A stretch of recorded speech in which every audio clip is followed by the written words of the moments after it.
Welcome to our new course on Jewish meditation. Over the next 6 lessons, we're going to journey through Jewish mindful and meditative practices.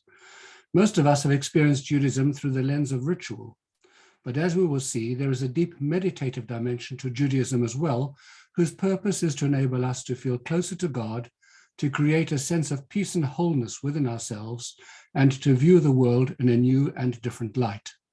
It is not an easy journey to master it. As in all forms of meditation, it takes practice and application.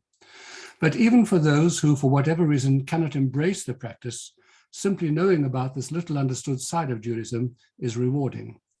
The course will be built primarily around Jewish meditation, that is to say, meditation from within Jewish tradition and in the context of Jewish life. Along the way, we will explore other related areas of Jewish thought, including spirituality and mindfulness. This course is not a meditation mini-retreat, and we won't be sitting and meditating for an hour and a half each week. We will be practicing meditation and experimenting with several different forms of meditation, but we will also be exploring the spiritual techniques behind meditation, as well as learning about the history and goals of Jewish meditation and the role it plays in Jewish life.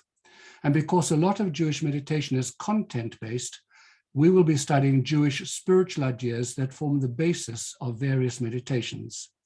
I therefore hope that the classes will be an engaging hybrid of academic study and applied practice. First off, we need to define meditation. On this Zoom, there are probably people with a variety of backgrounds in meditation. Some of you have taken a meditation class before. Some of you meditate regularly, and some of you may have never tried it. So before we begin learning about meditation and how it is practiced, we must define terms. What is meditation?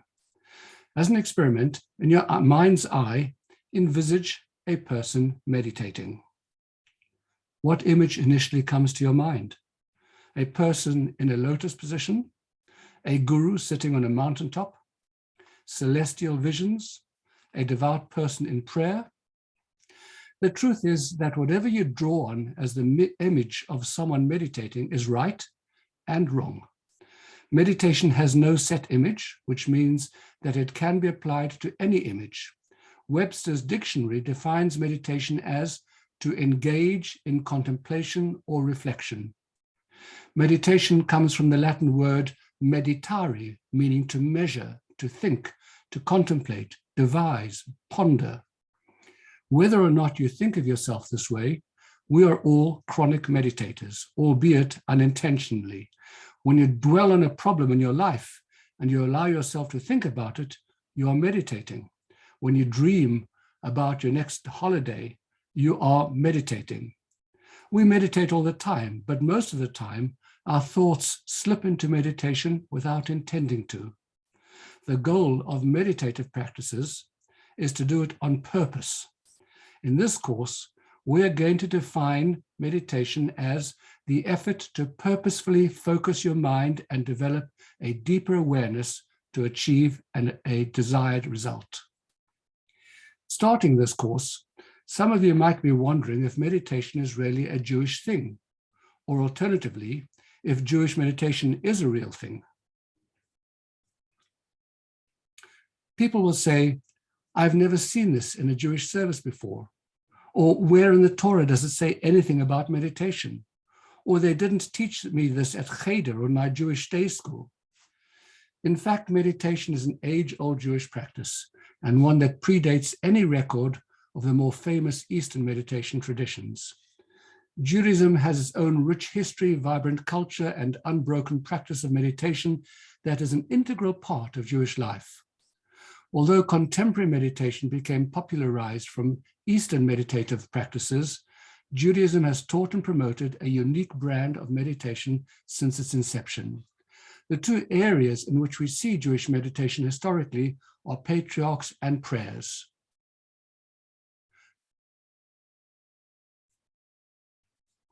The patriarchs were meditators, and they designed their lives to accommodate their meditative practices. You'll see this in a short text, text number 1 in your workbooks on page 3 that I shall read. The patriarchs chose to be shepherds so that they could be alone in the wilderness where the air is clean and pure, and they would be far from other people for the sake of secluding themselves in divine meditation. While we don't have their specific meditation practices on record, we do know that they developed a refined spiritual awareness and a deep relationship with God. The other place where we find meditation being central to Jewish life is prayer. Although we have a set text and ritualized format for our prayer services, prayer in Torah is described as avodah shebelev, service of the heart, and it is intended to be an inner cognitive and emotional experience. The definition of prayer is rooted in the Hebrew word for prayer, which is tefillah, which has several meanings, all pointing to its role as a meditative exercise. You can see this in the next slides and expanded in figure 1.1 on page 4.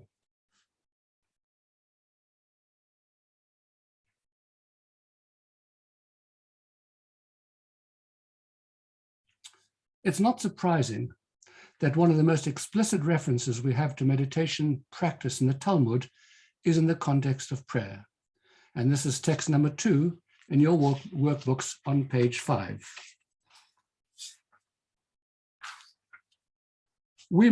This by the way is taken from the Mishnah, we must approach prayer with reverence.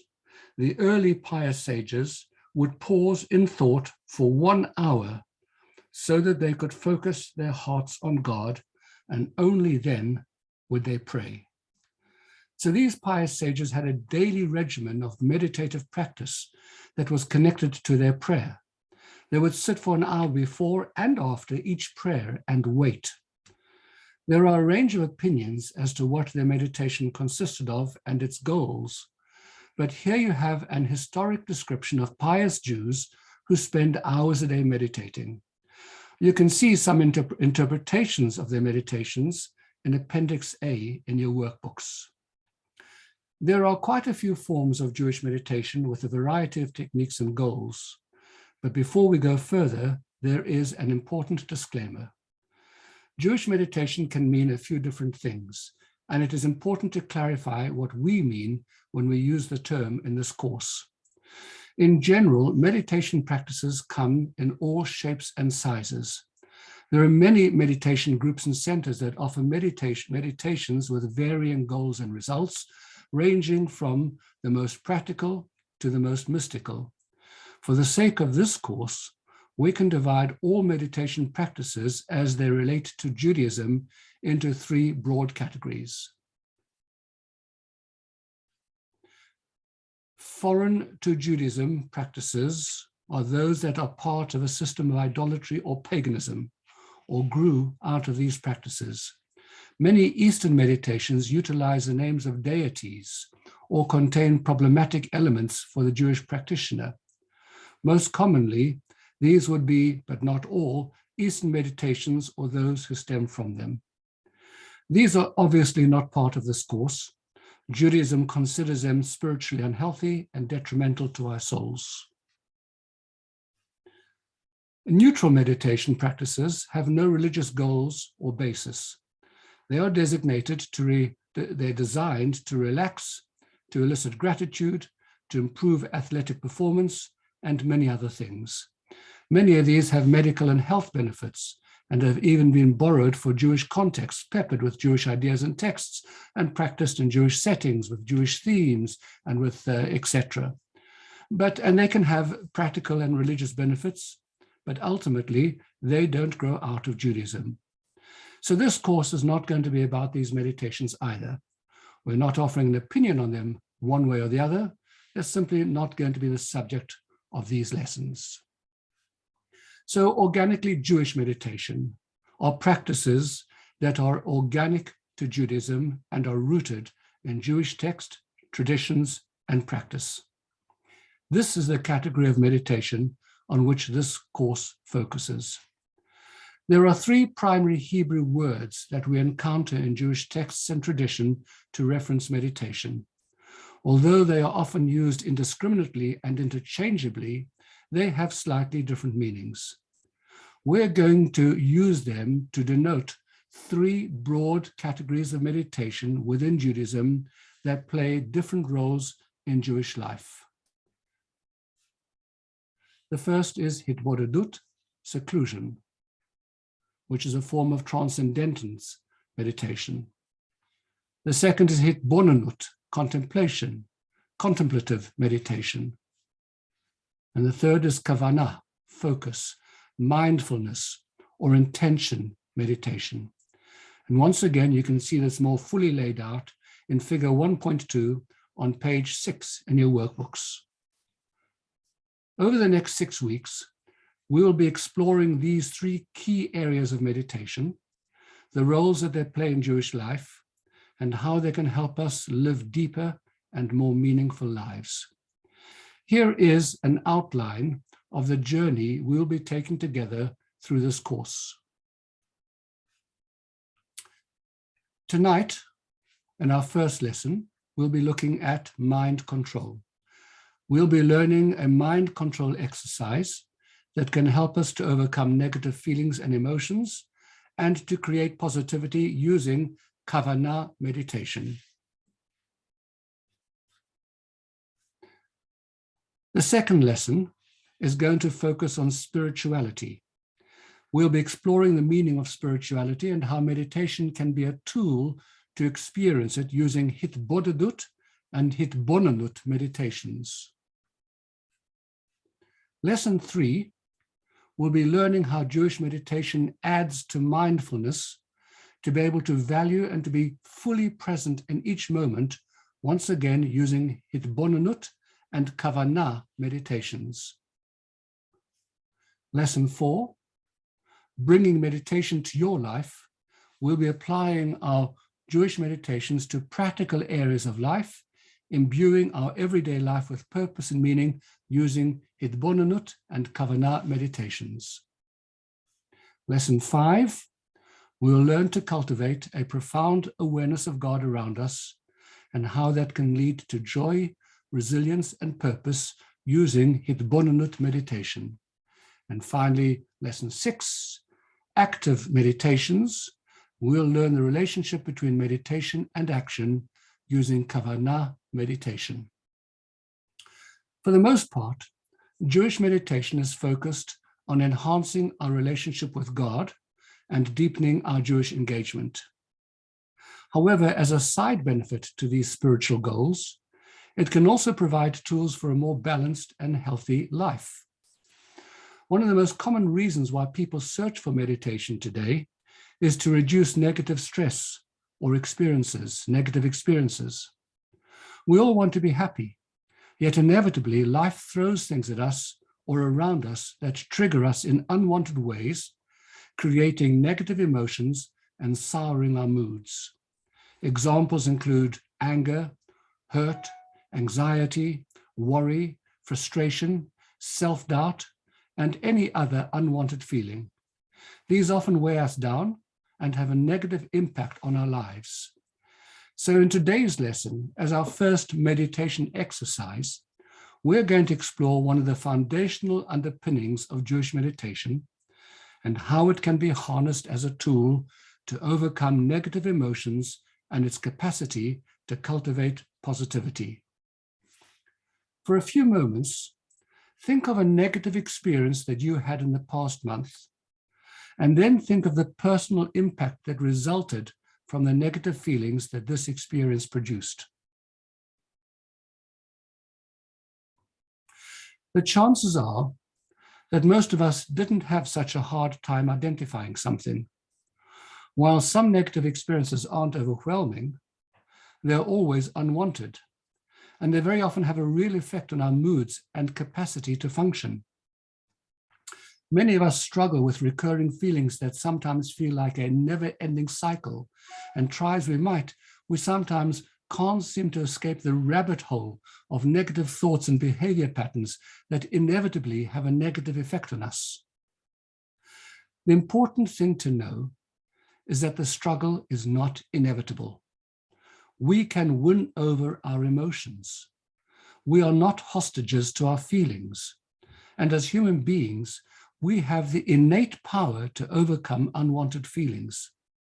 We see this clearly in the Torah's instruction to soldiers going to war. It is text number 3 on page 8 that I shall read. This is taken from the book of Deuteronomy. As you approach battle, the Kohen shall come near and speak to the people. He shall say to them, "Hear, Israel, today you are approaching the battle against your enemies. Do not be discouraged. Do not be afraid. Do not be alarmed or terrified because of them." Well, there is plenty of reason for a soldier going into battle to be afraid. And yet on the way to war, the Kohen, who is the spiritual chaplain of the Jewish army, would instruct the soldiers not to be afraid. The soldiers weren't encouraged to march on despite their fears. They were commanded not to fear at all. Because Torah expects that we can have a mastery over seemingly natural fears and feelings, even fears that are caused by real danger. If so, if we can control feelings that are born out of we can certainly control feelings that are born out of much lesser aggressions and perceived problems. From the perspective of Judaism, you absolutely have the power to overcome your inner emotional adversaries. But the question is, how do we do it? Think for a moment of some of the methods you personally employ to overcome negative thoughts and emotions. Because while there are many great and helpful tools out there, we today are going to learn a simple but powerful mindfulness technique that will enable us to stop the cycle of feeling bad and improve our moods. Before we study the technique, let's get a better understanding of the way in which we function as human beings. Once we have a good understanding of the flow of our consciousness, we will be able to better appreciate what the process of meditation does and how we can use it. So according to Jewish mysticism, every human soul is comprised of 10 unique attributes or kochot, functions. Via these capabilities, we explore the world around us and we interact with it. You'll see this as well in figure 1.3 on page 10. Now these functions, these 10 sefirot, are broadly divided into 2 categories. The first 3 of these powers relate to our mental and cognitive life, and the next 7 to our emotional response capacity. In the original Hebrew, these are referred to as Sachal, intelligence, and midot, emotions. Our intellectual powers are what we generally refer to as our mind. It is the part of us that thinks and processes rationally. We use these powers to collect data, analyze and judge it, and make determinations based on it. This is our capacity to think objectively, to understand ideas, and to problem solve. Our emotional powers are what we often call our heart. It is our capacity to have subjective feelings towards things, both positively and negatively. We employ them to love and hate, to get excited and angry, and to feel happy or sad. They are part of us, the part of us that makes us drawn to certain things and repulsed by others. By default, the soul operates in a linear way. Consciousness flows from the intellect down into the emotions. How we understand something shapes the way we feel about it. Page 11, text number 4.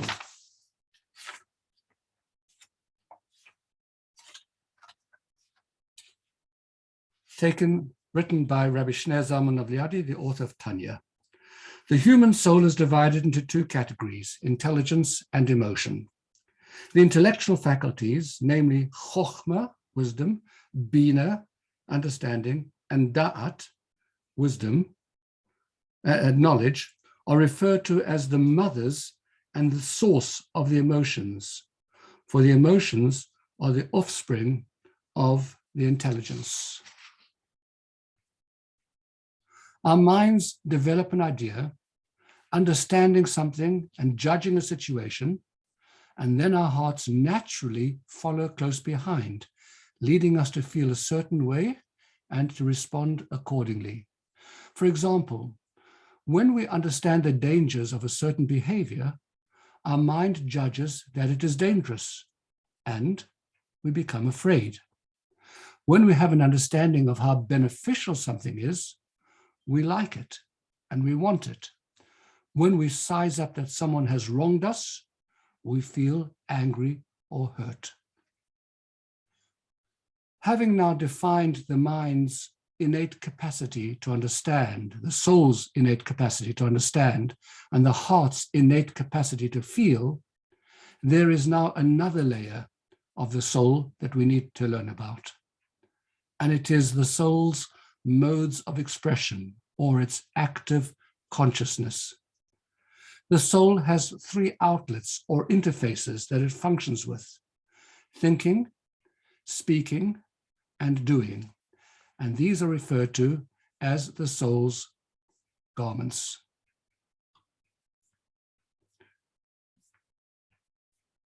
Thinking, speaking, and doing. Figure 1.4 on page 11 in your workbooks shows this clearly. We call these three domains garments because, as opposed to the soul, which is you, garments are things which you can put on and take off at will. The 10 soul powers, in other words, your intelligence and your emotion, your capacity to understand, and your capacity to feel, that is you. Your thoughts, speech, and action are the ways in which you express yourself. Our soul powers are activated in the form of thought, speech, and action. Our ability to think or to speak or to act draws on the soul power, the energy, that capacity that enables it. So while you are listening and trying to grasp this concept right now, your thought is accessing your cognitive ability and activating that ability in the form of thinking. At that moment, the other soul attributes are all dormant. When you're busy agonizing over something, an emotional faculty is being activated, and other capacities are then inactive. The relationship between thought and emotions and the way in which the one leads to the other is explained in this meditation video with Rabbi Leibel Wolf, the master teacher of Jewish meditation, who will be teaching us meditation techniques throughout this course.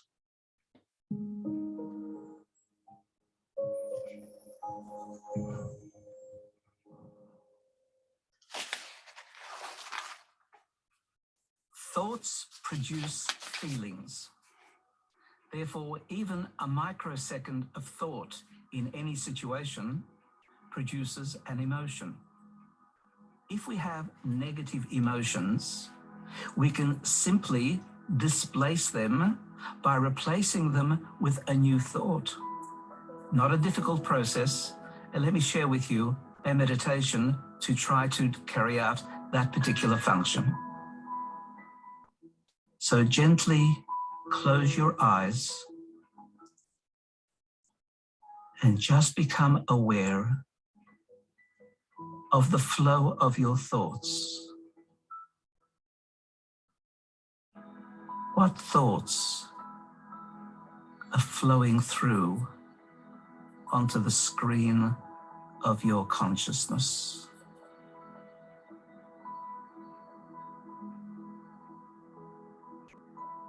And as you become aware of the thought, see if you can identify a feeling that arises as a consequence of that thought.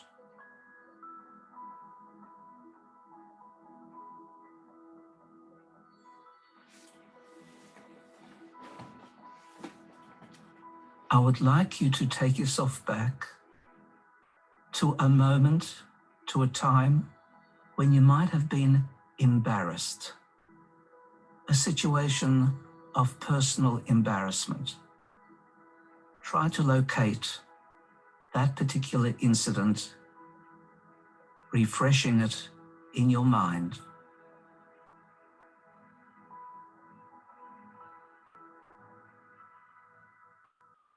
Note all the points that cause the embarrassment. Become aware of the people who are present.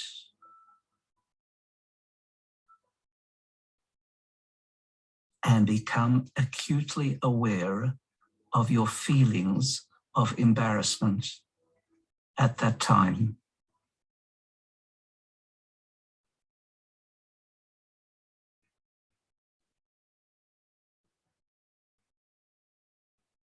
And now let's switch that thought.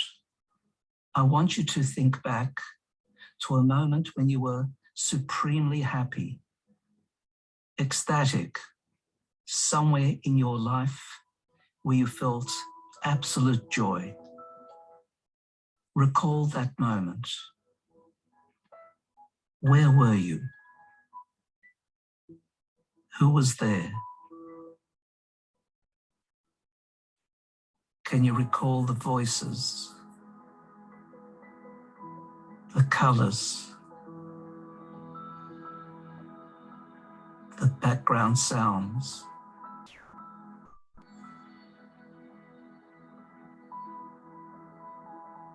And now consider,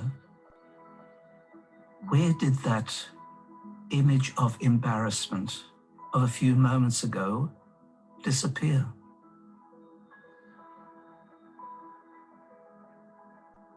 The feelings went away because new thoughts were brought into the consciousness of your mind.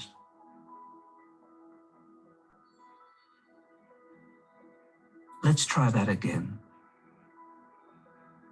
Now think back to a time where you hurt yourself physically, maybe injured yourself, sprained an ankle. Take yourself back there and feel the pain. Simulate it. Recognize how you felt. Even complex feelings beyond the pain, consequences.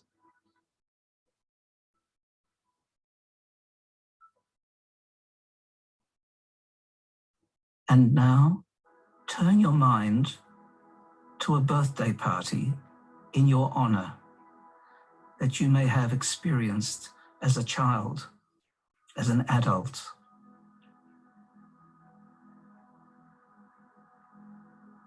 What is going on at the party? Who is there? Singing.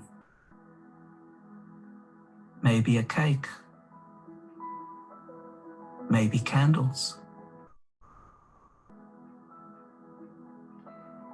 How do you feel?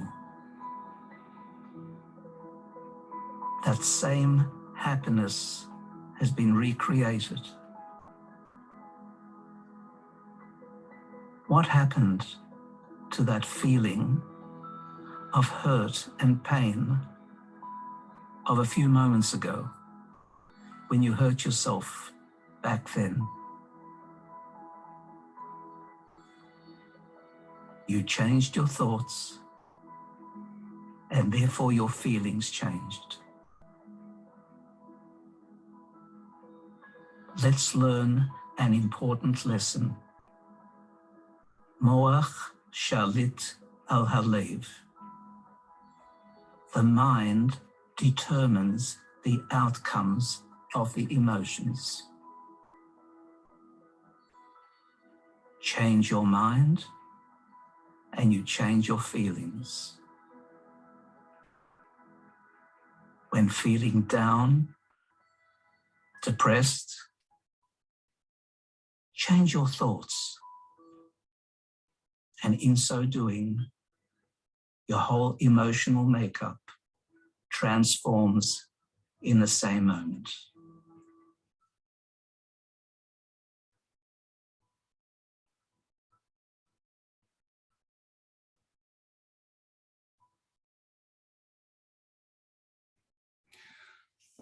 Using this model of consciousness, we can identify three elements in the process of an unwanted feeling: the emotion itself, the understanding that gave birth to the emotion, and the garment that facilitated this process, most commonly your thoughts.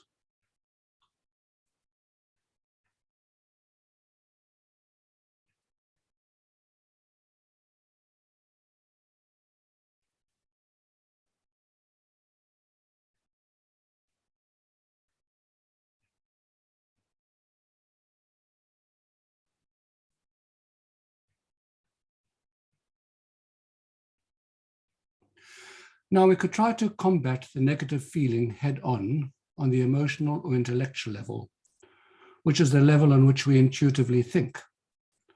But this is extremely challenging and can often require a lifetime of effort to overcome, which is one of the reasons why so many of us still struggle.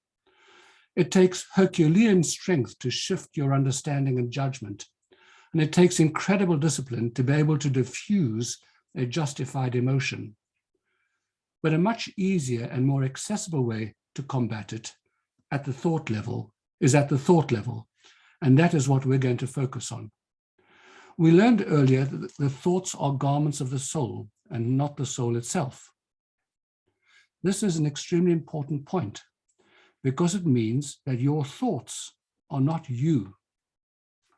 Let me say that again because it's very important. Your thoughts are not you. You can observe them, and like a piece of clothing, you can change them.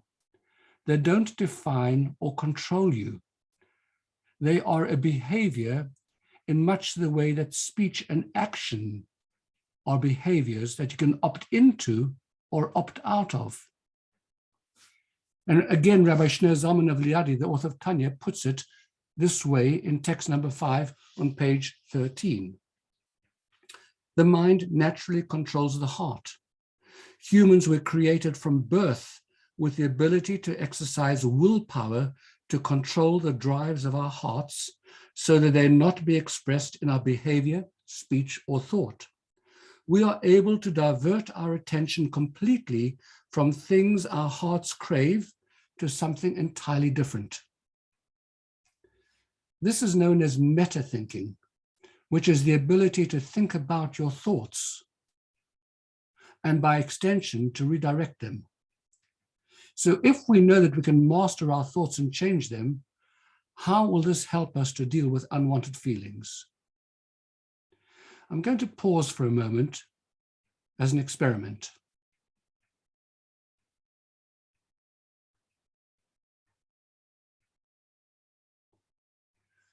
So as we've just seen, for the most part, our minds have a mind of their own, and we often aren't even aware of our thoughts, but we're thinking all the time.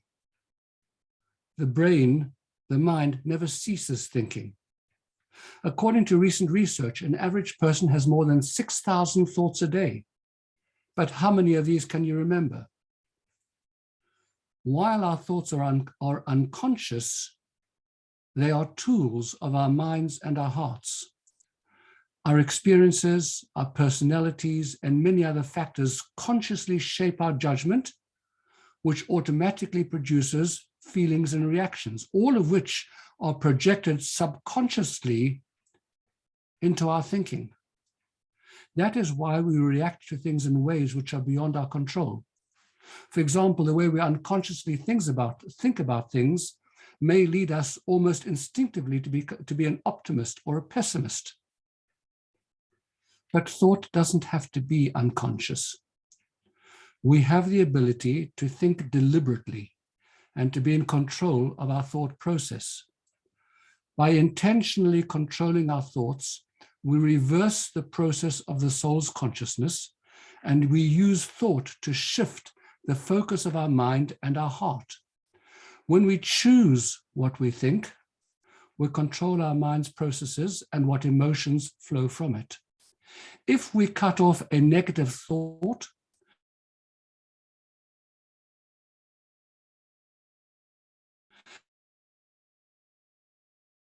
the negative feeling that was associated with you itself, controlling your thoughts cuts off the internal process of the issue.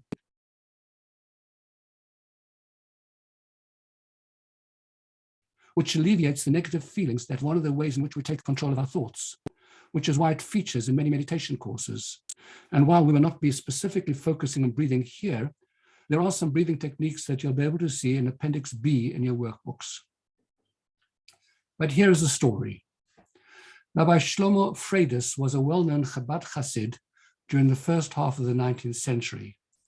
In the late 1820s, he wrote a letter to the Lubavitcher Rebbe at that time, known as the Tzemach Tzedek, in which he expressed his worries about his declining health, and he said that he was powerless other than to pray to God to remove the mental anguish. And the Tzemach Tzedek wrote a response criticizing Rabbi Freidis' reliance on prayer and providing a practical technique to overcome his mental struggles based upon what we have just learned. And you'll see this in text number 6 on page 14 in your workbooks. Even if we are emotionally afraid, we're able to divorce our thought, speech, and action from that emotion, he writes. The essential thing is not to contemplate or to discuss that fear at all, but to do the perfect opposite. Immediately upon letting go of the thought entirely, the fear will dissolve on its own. At the very least, it will become instantly dormant and not felt in the body. And then over the course of several days, it will completely dissolve to the point that it will not enter our mind at all. Removal of the thought leads to dissipation of the fear because emotions are entirely reliant upon intellectual focus for their existence, and that which requires active thought. And therefore, by removing our thoughts from the matter, the intellectual power is withdrawn from the emotion, with the result that the emotion ceases to be activated. It is worth training yourself to remove all negativity, for we must rid ourselves from all fear, including justifiable fear, as I wrote. And this is certainly true in your case, where there's nothing to worry about whatsoever, thank God, either in terms of your health or your financial situation. So the bottom line is that if we are consciously aware of our thoughts, we can stop thinking about what we don't want to, effectively cutting off our attention to the problem. Without the garment of thought, the mind can't function to activate the heart, and the negative feelings will dissipate. It's important to emphasize again that in practice, controlling your thoughts does not mean battling unwanted thoughts or actively attempting not to think about them or to try to respond to them, because these techniques don't work. The approach must be to stop the negative thought process in its tracks.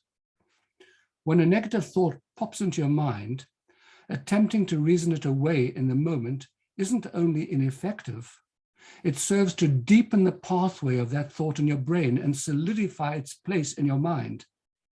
It is something like struggling against quicksand, which serves only to dig you in deeper and deeper. When something happens to trigger you in a downhill struggle, a downhill spiral of negative thoughts, isolate the voice in your head and picture it as talking to you through the telephone.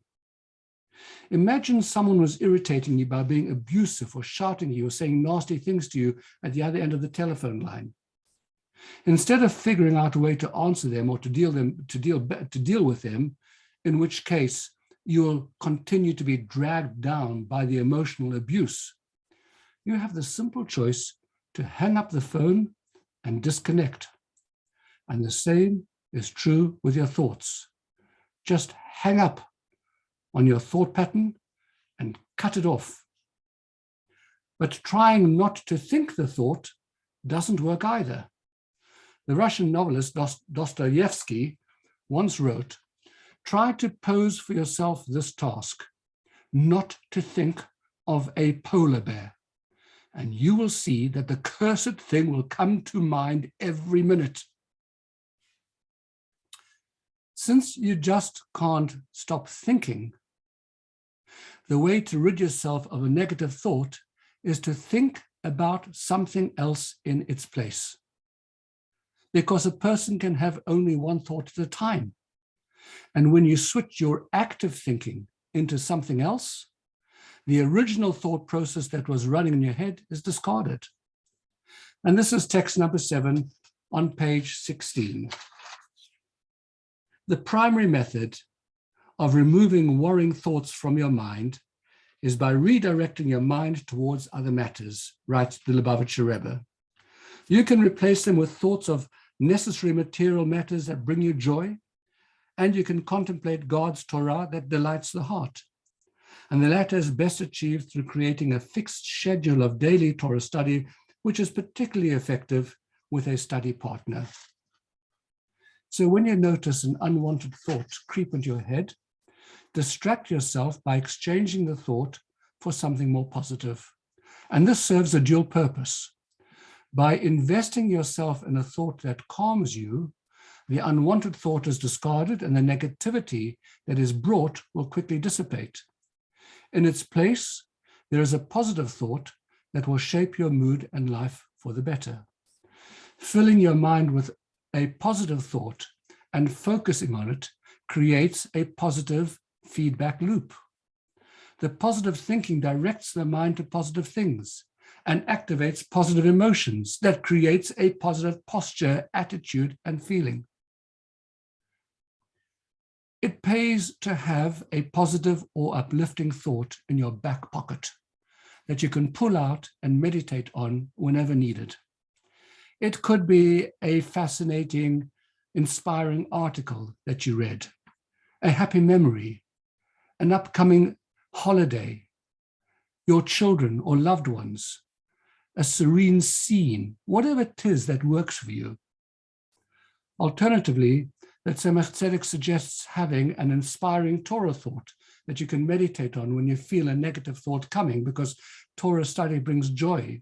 And it's more than just a welcome distraction, because it can leave you feeling elevated and purposeful. Jews have had a long tradition of memorizing passages of Psalms or Mishnah in order to have words of Torah at their disposal when they need it.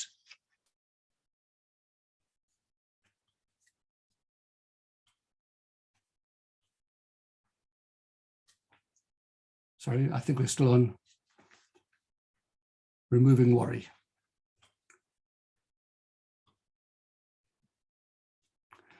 The potency of positive meditation is much more than just a psychological trick. Hasidic masters teach something even more radical, that our thoughts and mood actually shape and determine how things play out around us. In other words, positive thinking doesn't just make us feel better inside, it creates a real change in the world outside of us too. This is what the Tzemach Tzedek wrote in the continuation of that letter that we started to read. It's on page 17, text number 8 in your workbooks. To the contrary, you should speak and act in a matter that projects positivity, as described above, so that these positive emotions will be established within you. In this way, a spirit of joy and good-heartedness will descend upon you from above. I say this on the basis of a teaching I received from my holy grandfather of blessed memory, who shared an insight authored by Rabbi Dov Ber, the Maggid of Mezrich, the successor of the Baal Shem Tov, on a verse from Ezekiel, which reads, like a person's appearance upon it from above. And the Maggid would read the verse in this way. according to the feelings a person displays down here in this world, from Ezekiel's verse, like a person's appearance, so is the nature of that which rests upon the person from above. In Ezekiel's words, upon it from above. In the light of this teaching, continues the Rebbe in this letter, my grandfather, Rabbi Shneur Zalman of Liadi, did not permit me to sing a sad tune during the evening prayer. And after I had completed the prayer, he explained his reasoning. And he shared the above insight in the name of the Maggid of blessed memory. So here we have a rather incredible teaching of the Maggid of Mezrich in the name of the Baal Shem Tov. Our thoughts and attitudes attract experiences in kind. By projecting positivity, we elicit a positive response, which translates then into material blessings. And the opposite is also true. In the anecdote of the Tzemach Tzedek, his grandfather cautioned him against singing a sad tune during the evening prayer because that would invite a reciprocation from above that would be less than happy. And that's the next image. Like a person's feelings down here, we draw into the world the nature that rests upon him from above. Now, this Hasidic version of the law of attraction, so to speak, actually has a spiritual underpinning. We learned earlier about the different faculties of the souls that the soul uses to interact with the world around it, the 10 kochot, the 10 powers.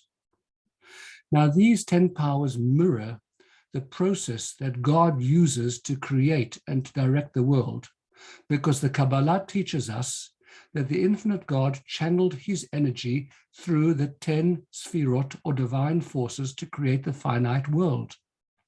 The sfirot, the 10 divine energies, are the mediums through which God interacts with the world.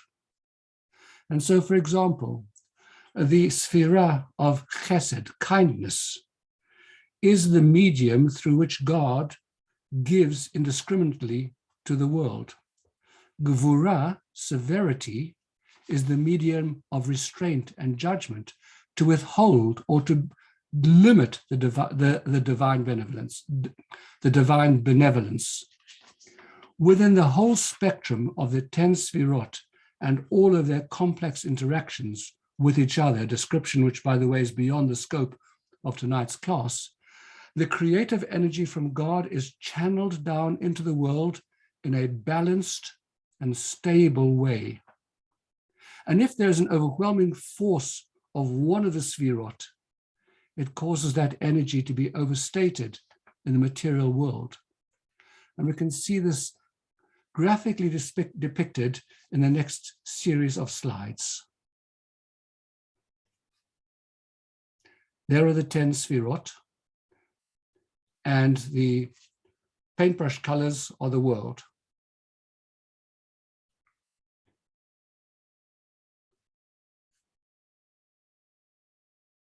The world is created with 10 attributes. The soul contains 10 attributes. When kindness is activated, it activates kindness in the world. When severity is activated, it activates severity in the world.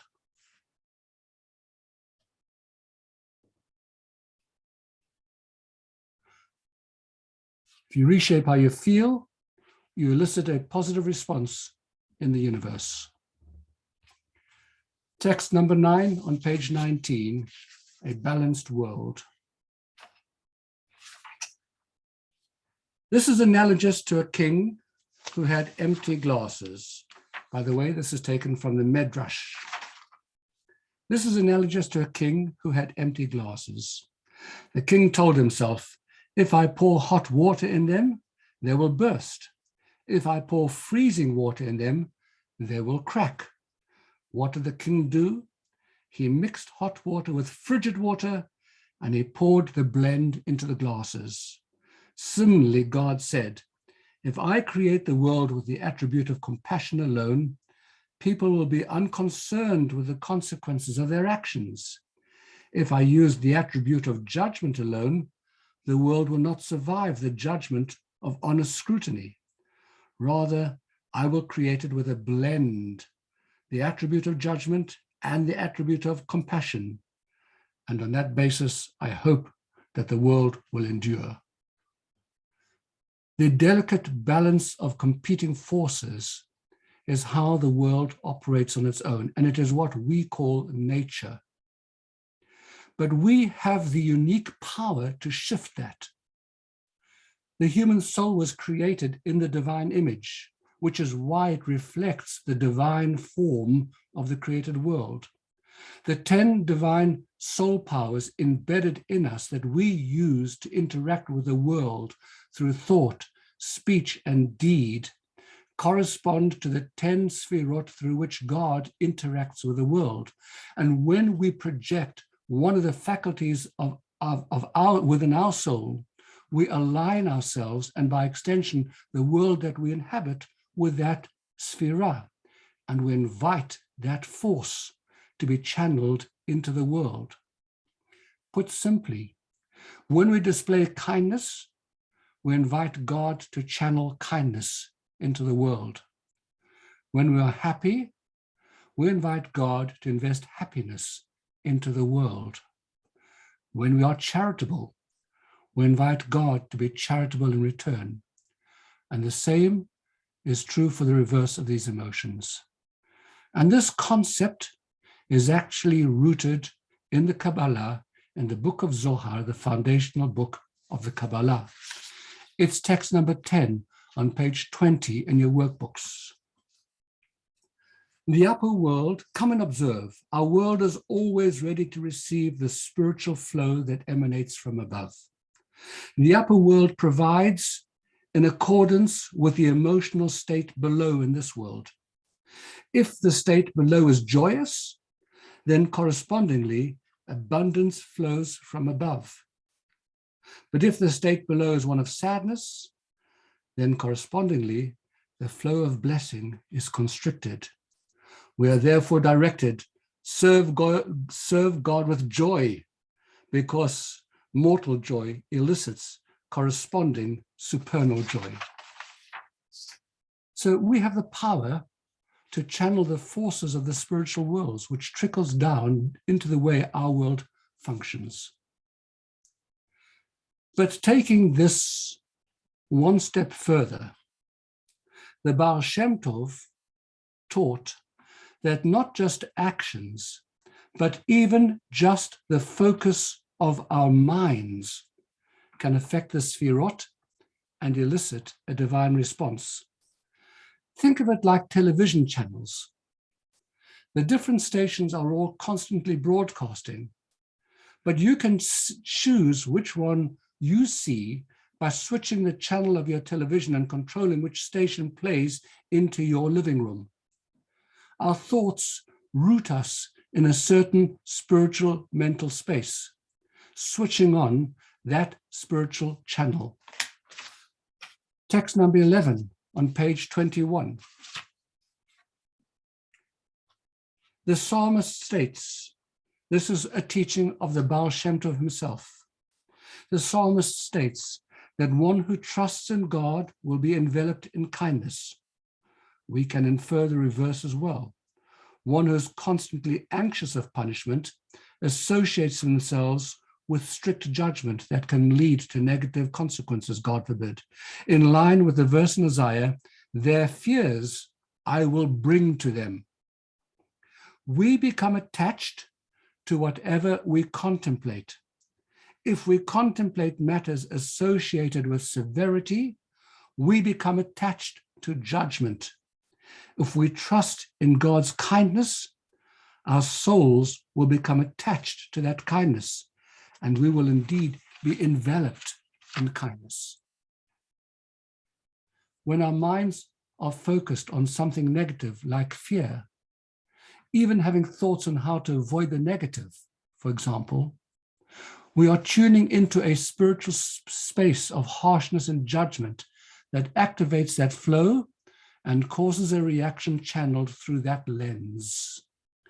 By shifting our awareness and meditating on something positive, we align ourselves with the divine flow of positivity, which leads to being treated with kindness. And this is an incredibly empowering idea. By something as simple as inserting a positive thought into your mind at any moment, you alter the mental space that you're now occupying into a positive one, which then channels the flow of positive energy into your life and into the world around you. Meditate on the positive, reshape how you feel, elicit a positive response in the universe. This is something that you can do at any moment of the day. Building on what we have learned earlier about being in conscious control of your thoughts, simply will yourself to meditate on positive things. Even if the thought doesn't reflect what you are actually feeling, it can reshape how you feel, and it can elicit a positive response in the universe anyway. There is a daily ritual in Judaism of thanking God for the blessings in our lives that we otherwise take for granted. Beyond the religious element of these blessings, acknowledging and thanking God for them, these daily blessings have immense practical value as a positive meditation exercise to bring simple awareness of gratitude into our minds, investing our minds with positivity. Starting your day with these blessings has the psychological benefits of inducing a positive emotional stance, and it has the spiritual benefits of aligning ourselves with God's graciousness, which invites more positive results into our lives. There is a beautiful explanation of these morning blessings in the appendix of your workbooks. Please do look at them at the end of the lesson. But for now, it is time for our next video meditation.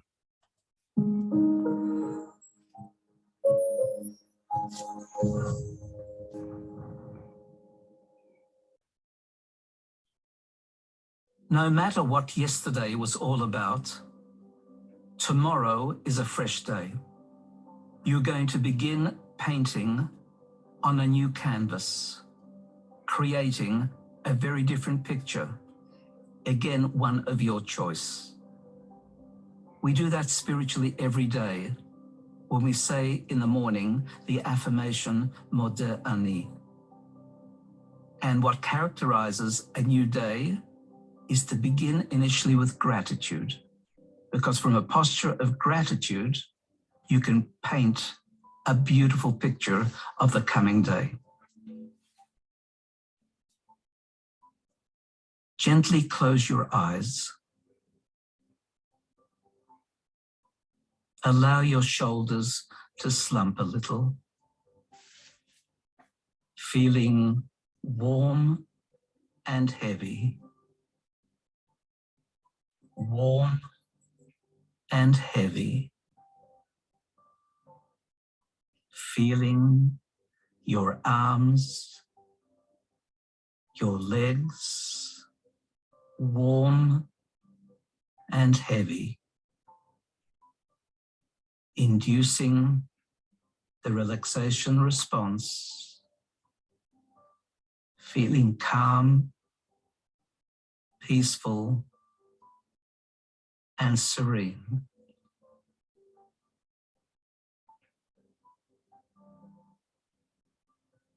You have much to be thankful for, and each morning express gratitude, because the gratitude that you express is able to begin the painting of a new canvas, a new creation, a new picture of the day. Modeh Ani. I thank you, Hashem, for bringing back to me this morning a freshness of soul, consciousness, and awareness. Modeh Ani. I thank you, Hashem, for providing me with the freedom to express myself today truly. Modeh Ani. I thank you, Hashem, for allowing me to be distinctive, original, unique, so that my soul can make its unique contribution to the world. Modeh Ani. I thank you, Hashem, for changing the world every day in front of my eyes, giving me the scope to be able to play my individual role in the whole process that leads to a destiny that I am part of. Hashem, I feel indebted. I feel gratitude. Thank you, Hashem. Today will be a new day.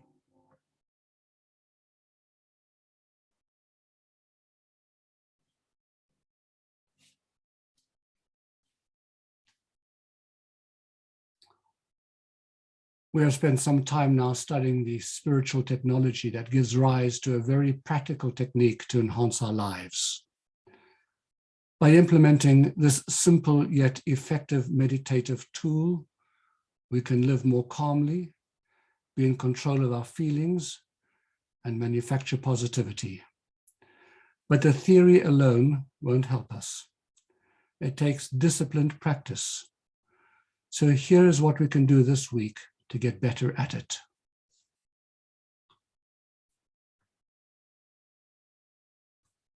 Practice being aware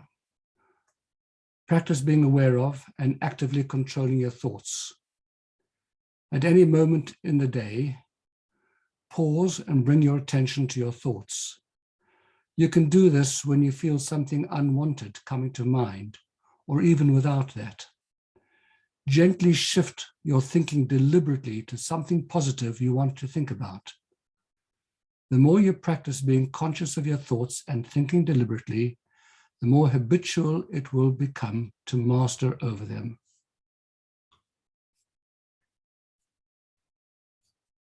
Invest your mind with wholesome things. Spend a few quality moments every day reading, studying, or thinking a Torah idea. Our mind generally wanders unconsciously towards things that we are involved in. By making a habit to have something positive that you learn or read and talk about, there is a good chance that even when your mind wanders, it will stay on something positive. Set daily time for positive meditation.